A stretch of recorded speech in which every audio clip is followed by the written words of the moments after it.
Yeah, my father's native New Zealand Maori, and the Maori people, as well as many indigenous cultures, do believe that the ancestors can be in the water. There's a saying in English, it is that I am the river and the river is me. And that's really a saying of which all is one, really. Then there is a responsibility to look after the waters outside of you because by doing that, you are caring for the waters inside of you. For me, if you imagine that the glass of water that has somehow, amazingly got, when we take it for granted, it's like so many people, they're able to easily access water. But rather than imagining that water, we've just got the water, I tend to think, well, that water's found its way to me. Welcome to New Earth Podcast, where we dive into inspiring stories, profound wisdom, and insights from remarkable individuals who are driving the consciousness shift on our planet. If you're ready to elevate your awareness and well-being, you're in the right place. But before we dive into today's episode, be sure to hit that subscribe button and join our growing community. Together, we'll continue to explore the ideas and conversations that help you up-level your consciousness. Thank you so much for your support and your comments and for being part of this journey. Hello and welcome back to my channel. Today we have a truly extraordinary guest, someone who spent the last decade unveiling the mysteries of an essential and profound element of life, water. Veda Austin is a water researcher, mother, artist, and author who has dedicated her life to observing and photographing water in its state of creation, capturing the moments between liquid and ice through her breathtaking crystallographic photos. Welcome to the podcast, Veda. Delighted to have you on. Oh, thank you, Sarah. I'm very grateful to be here. I'd love to hear how it came about, how you got interested in water, and if there was anything behind your inspiration for studying and photographing water initially. Sure. I mean, there's a long and a short version. The short version, which allows us a little more time to get into my work, is that I had a very healing experience after drinking a artisan water here in New Zealand. And that led me on to wondering what essentially made it healing. Why were some waters apparently so different than others? And of course, you just go to a typical analysis and you look and you go, right, well, okay, it's got this dissolved solids in it, and you've got this and you've got that and the other. And but all that really tells you is what water holds rather than what water is. And then if you ask the question, what is water? You could easily then ask, well, yeah, if you ask a teacher or a scientist, they say it's H2O. And H2O didn't really mean much to me. I mean, yeah, okay, two hydrogens and an oxygen, but where's the depth to that? I want to know something that actually makes me feel something. And so I started making more inquiries, and then someone said to me, the two hydrogens are feminine in the mode of levity, and the large oxygen is masculine in the mode of gravity, and together they create liquid water and balance on Earth. And that really was very resonant for me. But I think one of the biggest things that I learned that has propelled a lot of my work and inquiry was when I discovered that water is actually only one part matter, and the matter is the H2O, and the rest is actually photonic light, making water a lighthouse. And Amazing. when, yeah, and when you consider that by molecular count, not by volume, we're 99% water, and that there's more water molecules in our bodies than all of the stars in the perceivable universe, and all of those molecules are emitting 99% light, that changes a lot of perception around not only water, but ourselves as bodies of water. So that led me on to looking to see who was doing what in the world of water. And obviously, you come across Masaru Emoto and his work. And although not embraced by the scientific community, uh, he's still opened the door for people to see themselves as bodies of water sensitive to thoughts, sounds, environment, prayers, all manner of things. But even more so for me personally, I really resonated with a man's work by the name of Laurent Costa. And Laurent is a French microscopic photographer, was doing photography in the similar way to Emoto even beforehand. Um, and his work, yes, he saw geometries, but he also saw pictures, recognizable pictures. For example, sometimes he couldn't help but smile at the water before he would flash freeze it. And for him, this was not experimenting. For him, water was his spiritual teacher. Therefore, he simply wanted to invite water to share whatever it wanted. And so sometimes he'd smile at, and then down the microscope, he would take photographs of literal smiley faces. They were so adorable. And then he would see hearts and fish and even cats, things relative to his thoughts, his emotions, or his environment, which blew me away because art is like this super sophisticated language. And so there's a little reference. When I was in university, I was studying archaeology, and then then I went to Japan and lived there for a while. Then I had children, and then I was doing research and development for um, some people who were very interested in the water that I had the healing experience with. And that then led on to the inquiry about water and becoming really a water lover and researcher. And so I have and I worked professionally as an oil painter throughout the whole thing. Beautiful. And so I do see the world through the artistic lens, which is why I have a focus on the art side of this.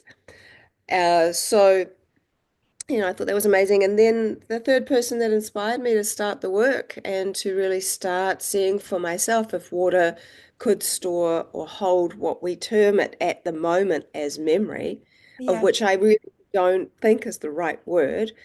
I think we know so little about water and we I think it's good to take another look at how we term things rather than just continuing on always with the same thing. Because if you look throughout the more Aboriginal perspective of a holistic earth or a spiritual world, it might be that they would say that water wasn't having memory, it was dreaming, it Hmm. was imagining. Yes. So I kind of like that terminology. Um, However, there was a man by the name of Thomas Hieronymus who was a radionic engineer, and one day he went into a freezing cold, it was like a frosty day, um, into a Parisian meat market, and he noticed that the freshly placed organs of an animal seemed to be affecting the way the frost froze on the glass behind where they were placed. So Amazing. essentially, it would freeze into the shape of a liver organ, above a liver organ, and so on and so forth. And he put that down to there being water in the blood, and that water is always sharing information with itself, especially liquid and air or vapor. And so each organ has a sonic signature, which is like an imprint of form and function. And the information of that organ was being shared with the water in the air. And the water in the air was in an environment where it was so cold that it literally turned into the form of the organ in ice. And that amazed me because not only because of all of that, but because he was seeing it with his naked eye. Hmm. And I thought, well, I'm just going to get a petri dish. I was working on another project. I'm going to get a petri dish. I'm going to put some of that water that helped heal me. I've used many waters over the years, and I'm going to project a thought into the water and see if I see anything. And so I'm holding the dish, and there's a bit of fluff floating around in the water. So I was like, oh my God. I put my hand in, took out the fluff, and thought, oh, I wonder if my hand will have any impact on the water's memory. So I put it into my normal freezer and with the peas and the broccoli and all the stuff and left it there. And this was when I froze water solid. The result is truly amazing. But I look back at my work now, because I have a special technique for freezing, which I've been doing for 9 years. But for 1 year, I froze water solid, and I am absolutely amazed that I got the kind of imagery that I did because it's so unlikely, actually, now that I know how water freezes. But when I took it out, there was an imprint, very, very clear imprint of a hand in the ice that was like an X-ray of my hand, and it really blew me away.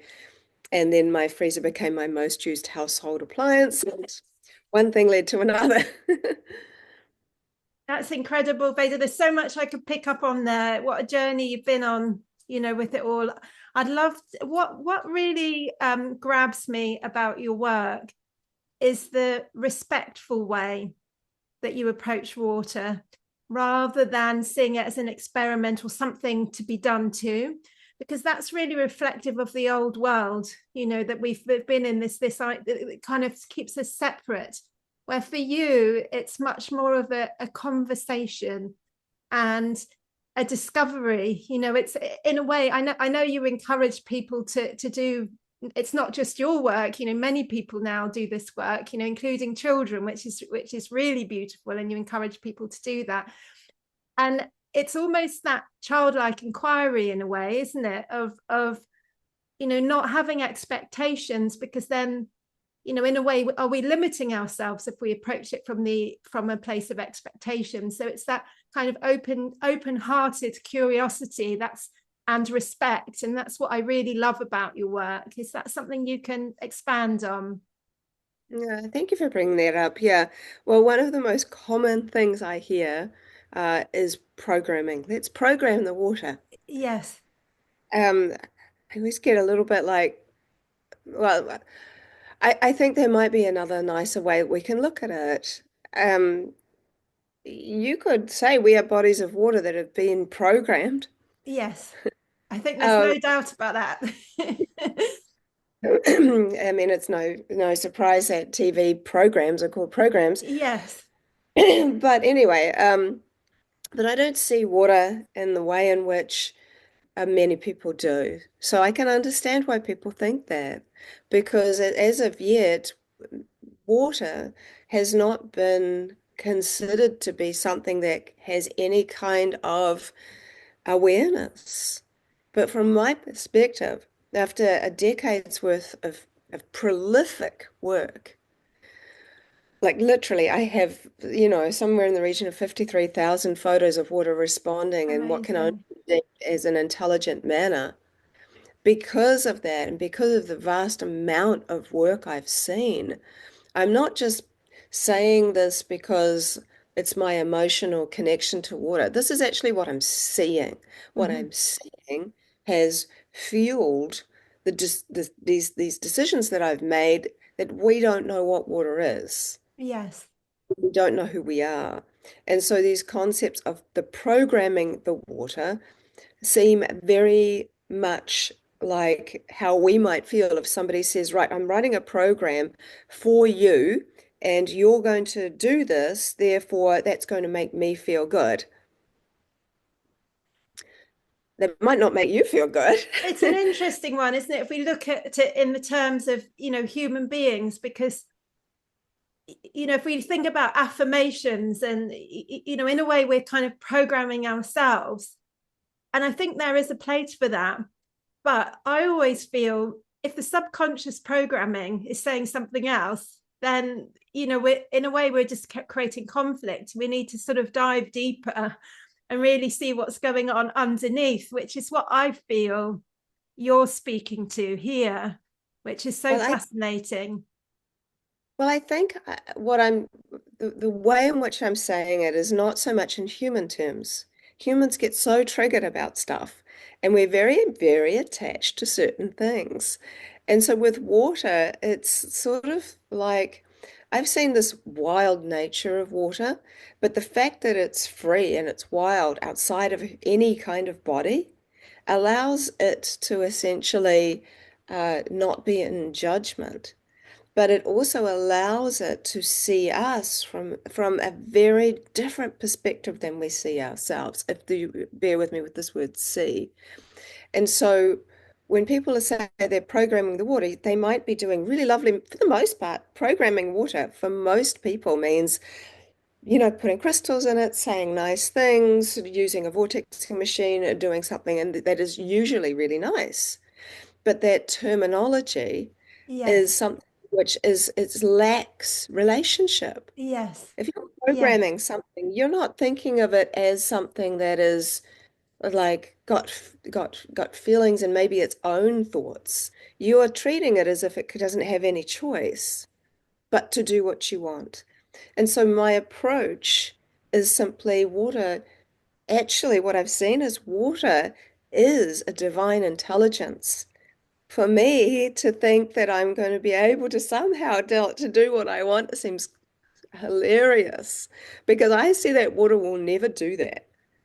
Water is very, very, it's almost like it has a sense of humor. If I assume I know what water's going to do, water won't do it. Water will do something It different. won't play. And so you were right in that curiosity, that youthful curiosity. What might you show me if I do this?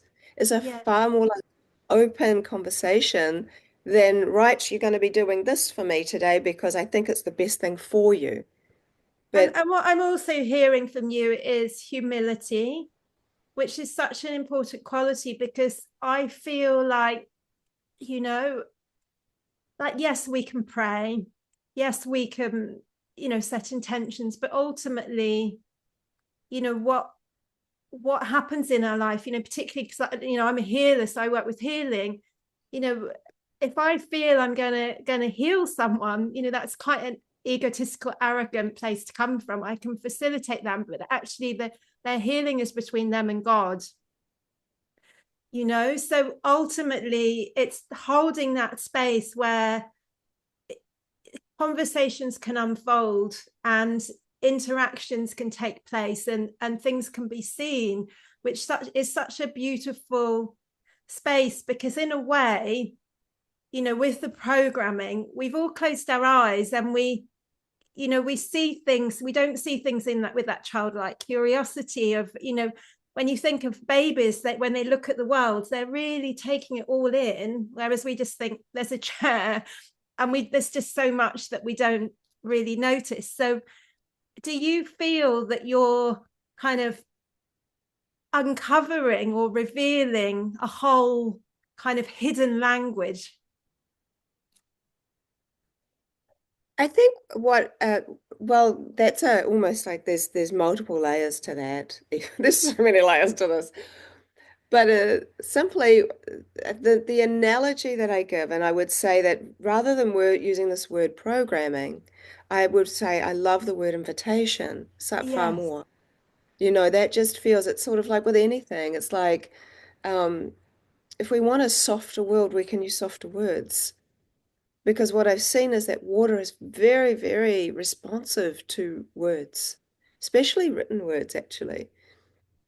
And the written words have actually, I've been able to start using written words um, with water. And I also have an ability to be quite very neutral because I've seen water teach me these boundaries as to where it will play with me and what my emotional state needs to actually be to be in that invitational space. It's not even that it's overly loving, and it's certainly not if I'm angry. It's actually where I'm neutral without Okay. Yes. attachment to outcome. My natural state is I'm a kind and loving person, so that's my natural state. But neutrality is something that water's almost kind of pushed me into because I see that it will not design in certain emotional states. So it's not ever judging me, but it doesn't resonate at a lower frequency. But I don't need to be at this high either, because if I'm trying within scientific work, neutrality is actually really helpful. Yes. And it's hard to be in that space as a human because we're so emotional. So I find if I feel that I am in a really where I have an expectation or a hope that we will do something, I won't do it that day.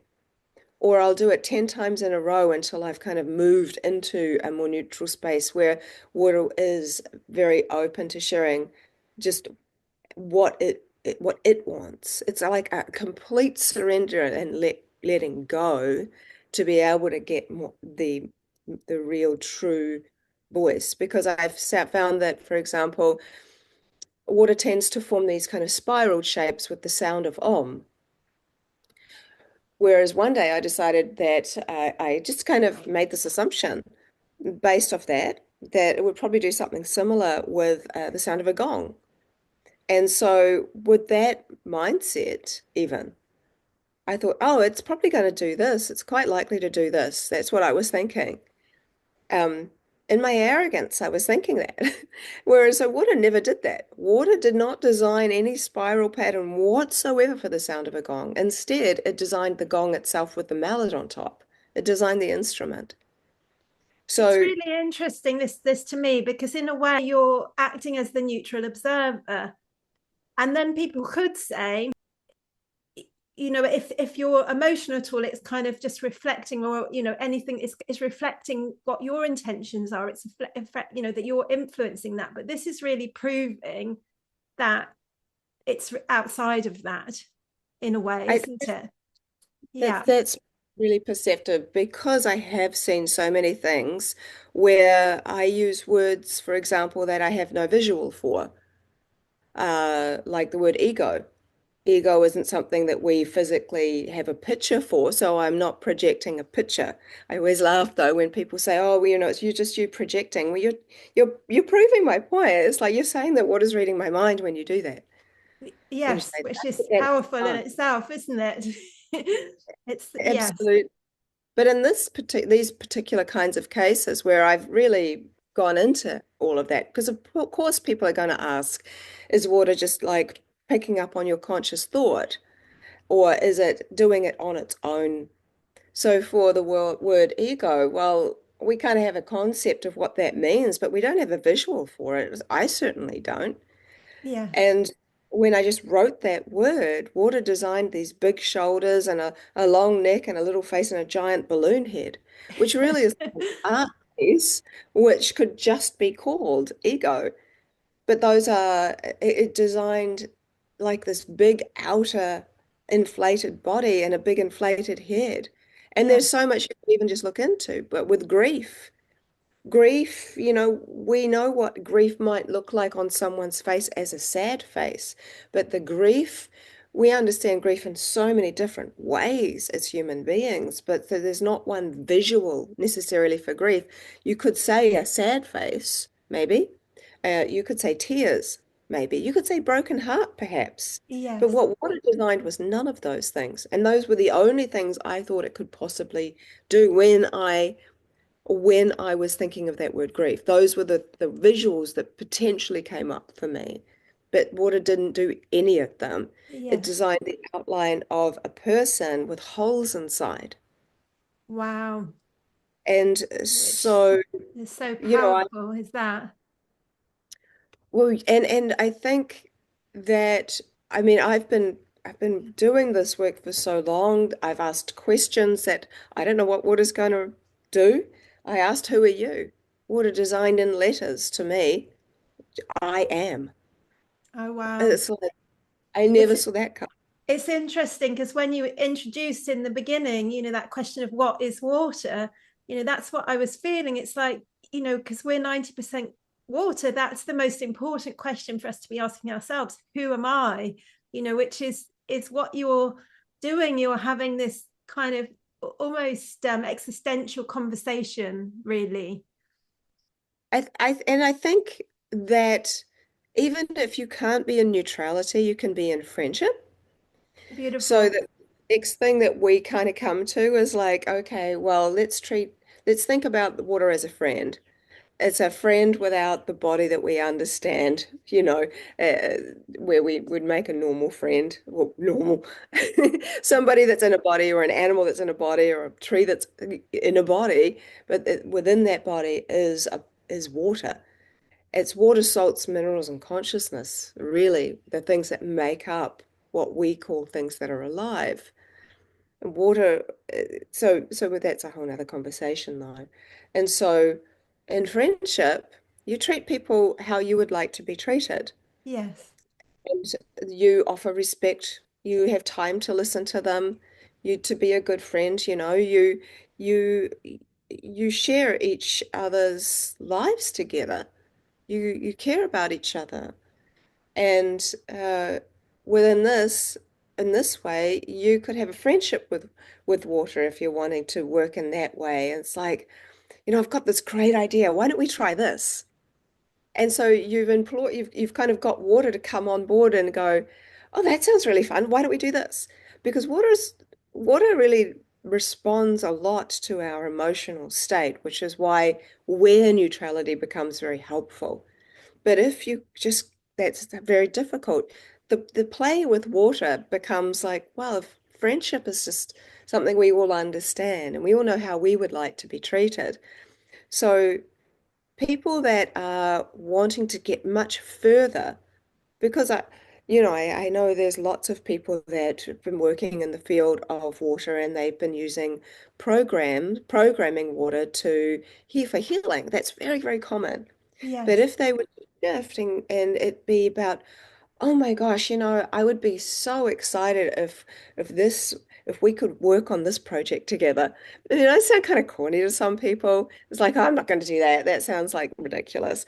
But even if you just gave it a try and nobody ever knew you were doing it, and then saw how it worked, you might see really big changes. And no one has to know you did it outside of you and the That's water. amazing. Yeah, I love that. Yeah, it can just be really helpful, I think, going forward. And it softens you because it's sort of like realizing, oh, maybe water's not much more than this. Someone just a few days ago was saying to me that if animals could speak in English, we might very likely not be eating them. And so if if in and I have no judgment on that topic, but that is probably a truth in many ways. Whereas if we actually realize that water perhaps is a conscious expression of the divine, Mhm. it would be quite likely that we would shift our And be much more interaction with it. respectful. And at this time, it feels that that is the shift that we need to make, because there are global events that are happening. In the UK, just at the time of recording, they've had a huge amount of flooding, and I know in the States as well, there's been a lot of kind of very difficult environmental things going on. And I personally feel that Mother Nature, Mother Earth has too much intelligence. It's something more important going on to try and communicate something, and it's time for us to really kind of take note.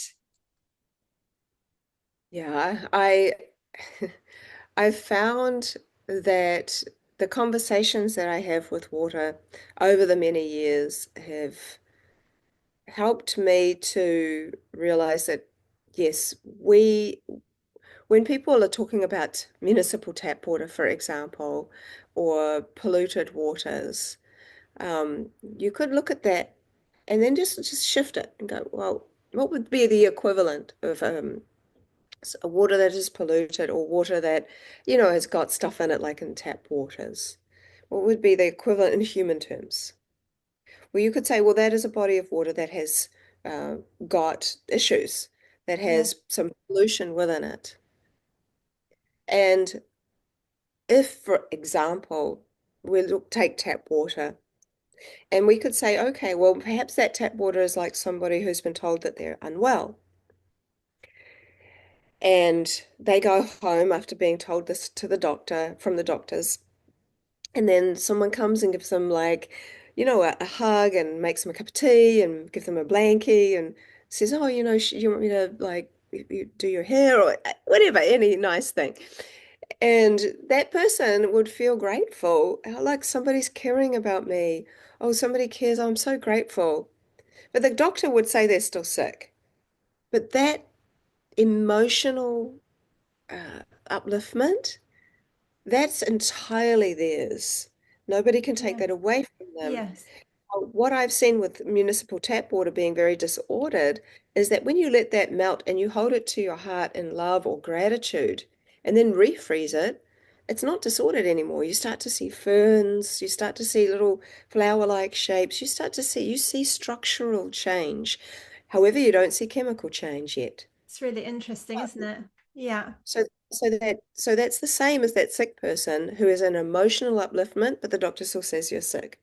But the fact that we still see structural change in water, Yes. so that if you continue on that track of gratitude, the more that something compiles upon itself, the more visible it becomes.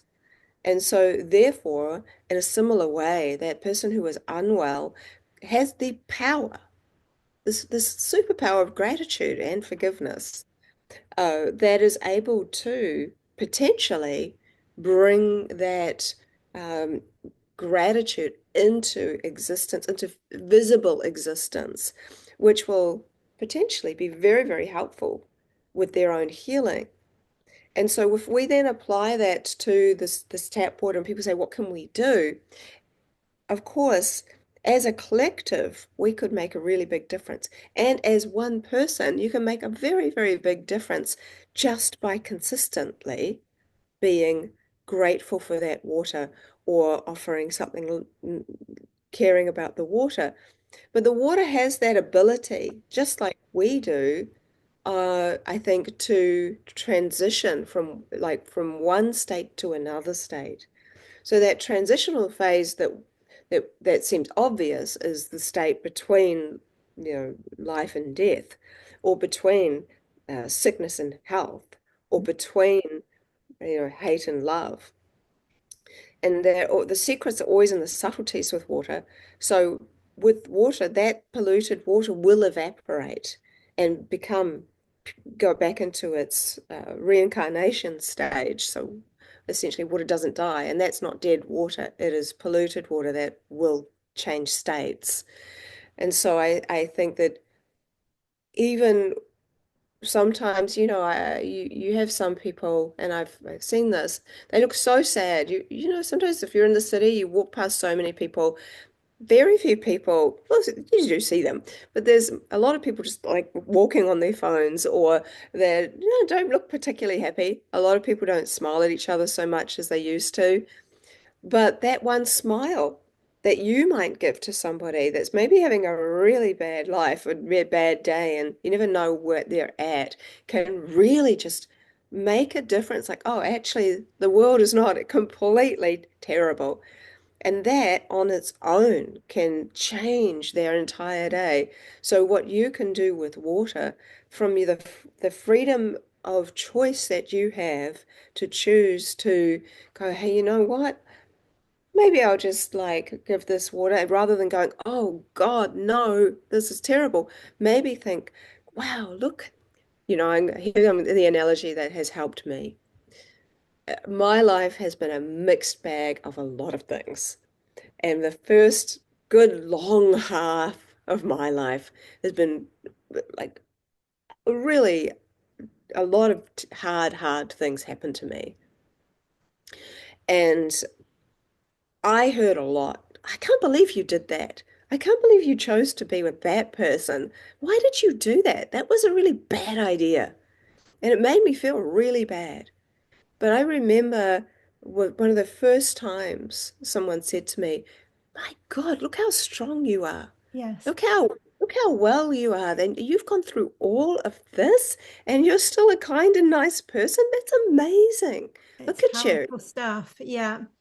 It's this different shift as well. It's like, don't take the power away from the water that has Yes. holding that heaviness, just Yeah. like many people have in their lives, and say, look at you. Despite all of this, I can see your beauty. Imagine how that might make that water not so much that feel, but but it's the uh, resonance of your shift, the little shifts. It can make such a big difference. It's really powerful what you're speaking to here. Just going back to the gratitude to the glass of water to start with. If we embody that gratitude, that love, that compassion, then we have the potential to become presence healers, do you feel? Where really, we're holding that in our energy field. And then through those kind of interactions that you're speaking about here, that's I like to feel with healing, it's about not seeing people as they are, but their whole potential of who they can be, even when they're in their broken places. It's like that's not the point. That's not the place that we want to hook into. It's that bigger picture of who they really are. So that's what you're really speaking to there, and how this works in our waters, how water holds that memory as well of these kind of traumas and interactions. I think we have heaven and hell within us. We can be in either one, and most of the time that is a complete relationship with the words that we are saying to ourselves. Like I know a few people that just can't they get they think, oh, I wish I hadn't have done that. That person probably thinks this about me. And very rarely do people ever think that thing that people are thinking that, Yes. and so there's this a lot of overthinking. There's a lot of self-hate. It starts really young, sadly. Oh, I wish I looked like so and so. Oh, da, da, da, da, da. But the water itself, outside of a physical body, does not see us that way we see ourselves. If we saw ourselves the way water sees us, I think we would not worry about all of these things that we worry about so much and we think about so much that are so detrimental to ourselves. And I am not excluded from this. I We have, all have that, we all do it, don't we? you Yeah. all do.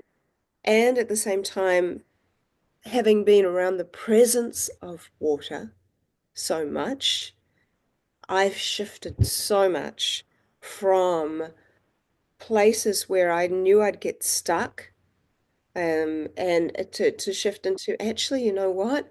How- you have those t-shirts that say like, what would Jesus say? I'm like, well, what would water say? Also, what would water What would say? water Also, say? what would water say? And I have that question. I asked that question and I'm like, I just laugh at myself half the time because I realize, oh, you know what? I'm on this spinning little program that I've set for myself of negativity, of like nitpicking, like, oh God, aging. After my car accident, my hair went literally white overnight, and I was in my early 20s. And so I have to like dye my hair. And so I'm not quite ready to embrace the full white of my hair yet because now it's gone like black and salt and pepper. And so it's like, oh, this and then the lines and then the this and then you go, oh, and I wish I had this body. And oh my God, we spend Yeah. so much time stuck in here. But this in here is a body full of water, listening to what you are thinking and saying. And if we just gave ourselves a break, we finally feel this calm. We have the weather inside of us. My daughter taught me this. When she cries, she says, Mommy, I'm raining. She used to when she Oh, was little. beautiful. And I think we have also got all the different phases of their subtle impressions within our bodies. So there's four phases of water we know of, a liquid, solid, gas, and then a type of gel or plasma, which is known as the fourth phase of water. But I've always thought there are more.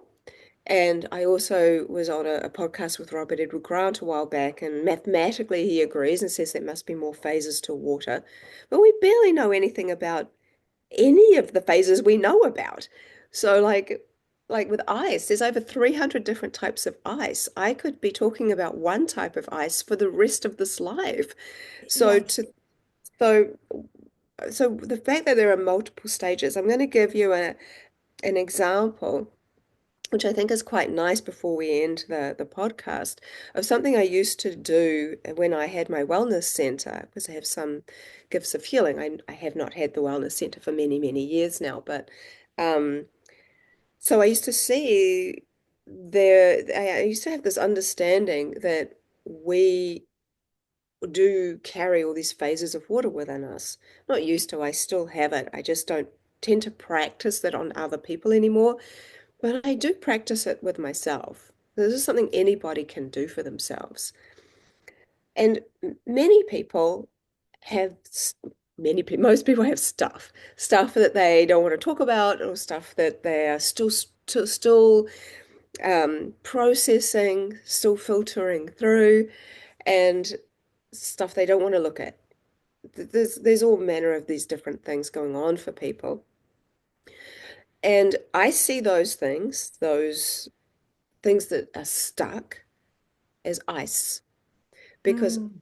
water as a solid, not as a liquid crystal. So the state that I freeze water at now is short term. Yes. It's like 5 minute 27 phase where there's liquid on top and ice underneath. I tip the liquid away and I photograph the ice, and that ice is not a solid exactly, it's more of a plasma. So that's a separate conversation. However, and so the plasma is actually the same where water can share the most seen information. Whereas the ice is where it can hardly, it's barely doing Yes. anything. It's a very stuck situation. And so with people, the pain, it's like builds an ice wall around the pericardium of the heart. Yeah. And so what I would do, would I would say to the patient or person, imagine that my hand is the sun. And we're going to focus on the heart. That seems to where so many people hold it. It's like the outer layer of the heart. Yes. And I said, I need you to imagine or feel that there's ice around your heart and that the sun is going to melt it. So as you feel it melting, just let me know. And people could literally feel things shifting and changing. And what I actually be waiting for was their stomach to start to get full, because it would always happen with with over well over 120 patients. Their stomachs would start to get really full, and then they would get so uncomfortable. They say, look, I'm really sorry, but I have to go to the bathroom, which was what I was waiting for, because it was not just in a kind of etheric realm that this was happening. It would literally be practical, and then they would need to go and release more water than they'd ever drunk. They Yes. always came, believe how much I just, peed. And so they were amazed. And so they were like, that was like, a full release. Wow. And so it's as simple as really kind of tuning into the water body of which phase am I in? Is my pain in? So if Mm. you look at your pain as ice, all you need to do is melt it. And there is literally a physical release that can happen. And it is perfect for those people that don't want to talk at all about their problems. Mm. And there is like a real practical thing that you can do that is very powerful. I love that. The sun smiling almost onto the pericardium, melting the ice. Yeah, Thank you yeah. so much for And, sharing that, Veda. oh, you're welcome. I was Yeah. hoping to touch briefly into the ancestral. I don't know if we've got time to just touch into the ancestral side of things, because I do a lot of ancestral healing, and I know all Mhm. the indigenous cultures, look at water as that connection to our ancestors, and that they see it very much as living. Is that something you can speak to? Yeah, my father's native New Zealand Maori, and the Maori people, as well as many indigenous cultures, do believe that the ancestors can be in the water. There's a saying in English, it is that I am the river and the river is me. And there's really a saying of which all is one, really. Then there is a responsibility to look after the waters outside of you, because by doing that, you are caring for the waters inside of you. for me, if you imagine that the glass of water that has somehow, amazingly got, when we take it for granted, it's like so many people they're able to easily access water. But rather than imagining that water, we've just got the water, I tend to think, well, that water's found its way to me. However Beautiful. it, however it's happened, it's managed to find its way to me. I try very hard never to like leave a glass of water empty when I go and eat out or anything. It's like, wow, it's managed to find its way to me. From all the water in the entire world, this water So has a it message. becomes almost like a karmic relationship then, like an honoring. And And that's wondering, it's like, which ancestor have I have has is coming to share this wisdom how or this beautiful. ability with me today? So how we receive the water really is how the water responds in us. So our saliva, because I've done studies on saliva too, and seen that it really shows imagery relative to the last word or sentence you spoke.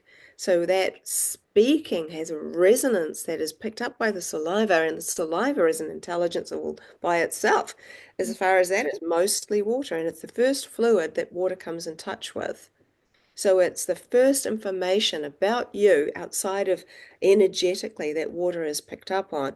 And my friend, sadly, who this year has passed away, Jonathan Butts, who wrote in my book, he said that they had to stand. He was a nuclear physicist and worked in the field of water. They had to stand 9 feet away from water because it was constantly reading their energy and they could measure it. So, there is no escaping the water being able to be in your field. But if you imagine then that this is got the energy of your ancestor in it, and that ancestor has appeared for your betterment, then a simple thank you or a simple Beautiful. welcome goes such a long way in the way in which it is received rather than being completely ignored.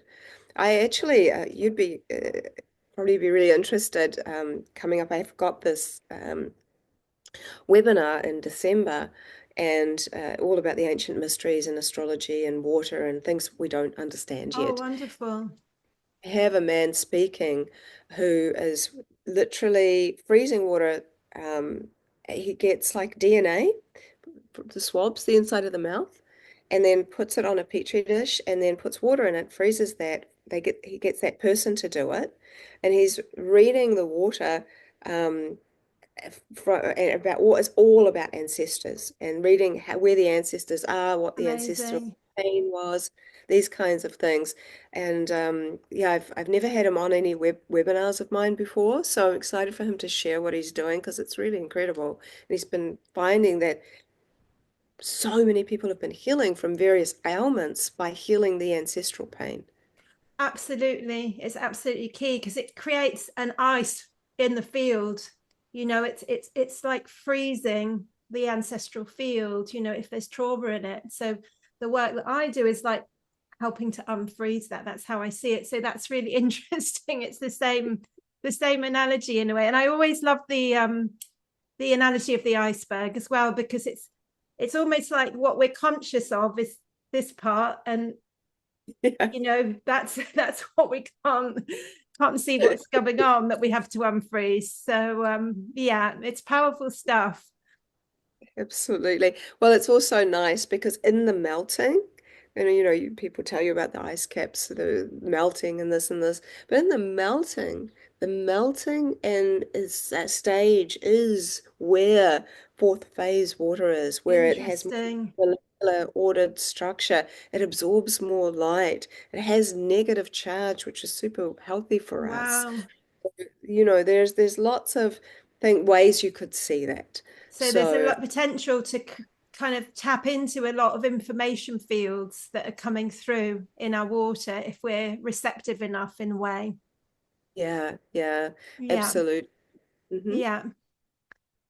Thank you so much, Veda. It's been an absolute pleasure chatting with you today. I've really, really learned so much and really loved it.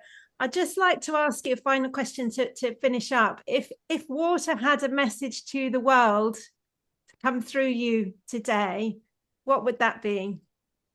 Mm. Um,